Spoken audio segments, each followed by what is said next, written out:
has been a long-standing tradition in this country to think about the future and to find ways to collaborate and create the market conditions that will spur long-term economic growth.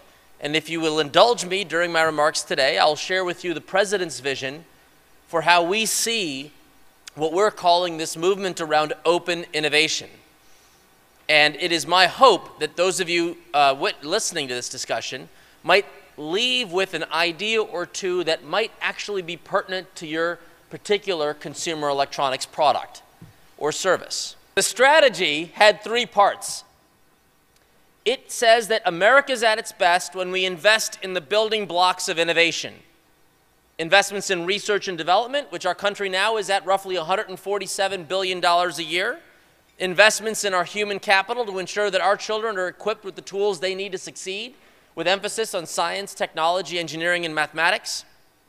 To ensure we don't just focus on physical infrastructure, roadways, railways, and runways, but as Gary alluded to in your priorities, we have a digital infrastructure for the 21st century economy, and that's where our spectrum policy work sits. In fact, that is the signature activity in the building blocks of innovation where I focus my time and attention. Second, we do believe that we need rules of the road to promote market-based innovation. You heard about the steps forward on patent reform, the work that was done in opening up free trade. But there are other policies. Increasingly, as we rely on the internet for more and more of our commerce, strategies around privacy and cybersecurity, intellectual property enforcement are all issues that we must grapple with as a country, and it is in this domain I spend the bulk of my time thinking about internet policy principles. What should drive our policy-making process in a world where we celebrate openness as a global asset, but at the same time have rules of the road that we need to protect and support.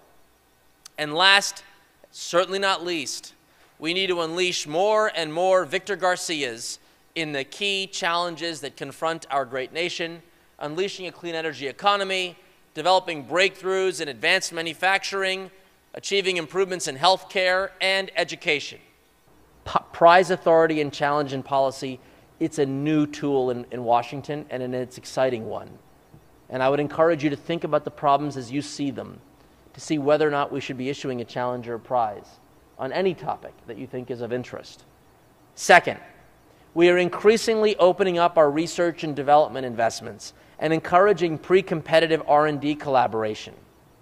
We have realized that the $147 billion of R&D, there's a lot of value in there to launch products and services. I assume all of you in this room know the history of the Siri technology that's in the iPhone, right? DARPA.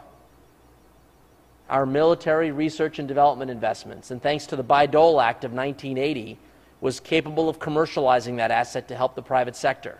Something to help our war fighters are now going to fuel our, whatever we're going to be. I think my buddy was like asking for pizza the other day and it worked. So the point is, research and development that we as a nation are investing in, we see great potential ensuring that the entrepreneurial ecosystem can access it. And third, certainly not least, there are some specific sector policies that are creating the market conditions for breakthrough products and services that heretofore were not capable of seeing a viable market.